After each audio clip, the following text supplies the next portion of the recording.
Zeus, père et souverain des dieux, porteur de la foudre au triple dard. Zeus, celui qui commande à tous, ceux qui sont et ceux qui furent, pris d'une attirance soudaine pour une mortelle qui vit sous les cieux, sollicite son fils Hermès et lui déclame ceci, sans avouer l'amour qui le fait parler.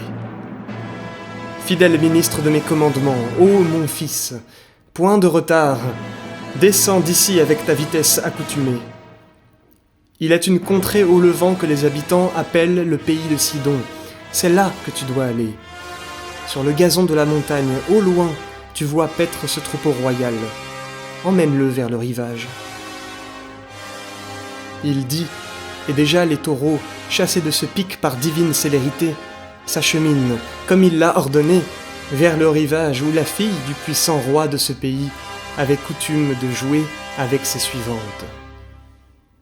Zeus, celui qui d'un signe de tête peut ébranler l'univers, abandonne son sceptre auguste et revêt l'apparence d'un taureau. Mêlé au troupeau, il mugit et promène ses belles formes sur le sable frais. Sa couleur est celle de la neige où aucun pied n'a encore mis sa dure empreinte et que n'a pas détrempé le souffle humide de l'austère. Son cou est gonflé de muscles, son fanon pend jusqu'à ses épaules. Ses cornes sont petites, mais on pourrait soutenir qu'elles ont été faites à la main, et elles l'emportent par leur éclat sur une gemme d'une eau pure. Son front n'a rien de menaçant, ses yeux rien de redoutable. Une expression de paix règne sur sa face.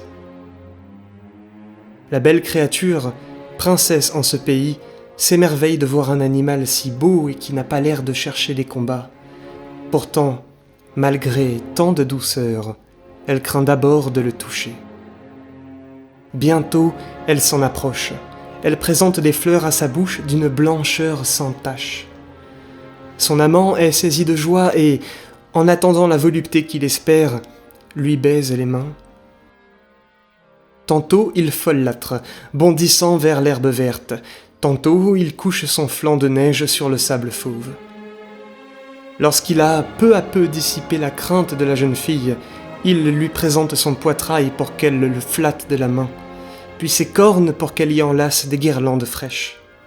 La princesse ose même, ignorant qui la porte, s'asseoir sur le dos du taureau. Alors le dieu, quittant par degrés le terrain sec du rivage, baigne dans les premiers flots ses pieds trompeurs. Brusquement, il s'en va par-delà et emporte sa proie en pleine mer.